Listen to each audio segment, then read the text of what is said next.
Hello বন্ধুরা, তো welcome to শ্রেষ্ঠাস mini blog. আজকে আমি পৌঁছে গেছিলাম কিশোর বাহিনীর তরফ থেকে একটা অঙ্কন প্রতিযোগিতার স্বেচ্ছাসেবকের কাজ করার জন্য।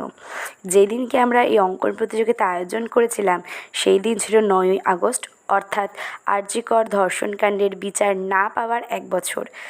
তো এই জন্যই আমাদের একটা ছোট্ট অঙ্কন প্রতিযোগিতার দ্বারা আমরা এই যে বিচার না পাওয়া এটাকে তুলে ধরতে চেয়েছিলাম। তাই অঙ্কন প্রতিযোগিতায় সমস্ত ছোটো ছোটো বাচ্চারা এখানে এসে অঙ্কন বা ড্রয়িং করছিল। এখানে 4টে বিভাগ ছিল: ক, খ, গ আর ঘ।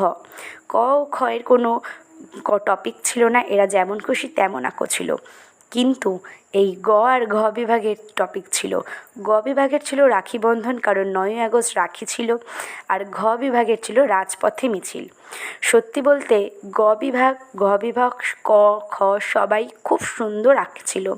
তবে ঘ বিভাগের আঁকা এবং তাদের প্রতিটা আঁকার যে এক্সপ্রেশন, আমরা ঠিক যেটা চেয়েছিলাম আমরা ঠিক সেইটাই পেয়েছি।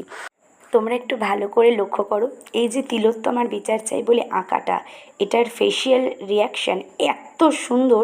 আসলে এখানে যে আঁকাগুলো আমরা দেখাচ্ছি সেগুলো প্রথম, দ্বিতীয় এবং তৃতীয় যারা হয়েছে তাদের প্রতিটা আঁকা খুব সুন্দর করে ফুটিয়ে তোলা হয়েছে। আর তারপরে ছিল প্রাইজ ডিস্ট্রিবিউশন। তো এই বাচ্চাগুলো, এটা ছিল খ বিভাগের বাচ্চা, তো ওদেরকে প্রাইজ দিয়ে দিচ্ছিল আমাদের কিশোর বাহিনীর তরফ থেকে আমাদের স্যার, আর ওপাশে ছিল আমার স্যার। তো ভিডিওটা যদি ভালো লাগে অবশ্যই একটা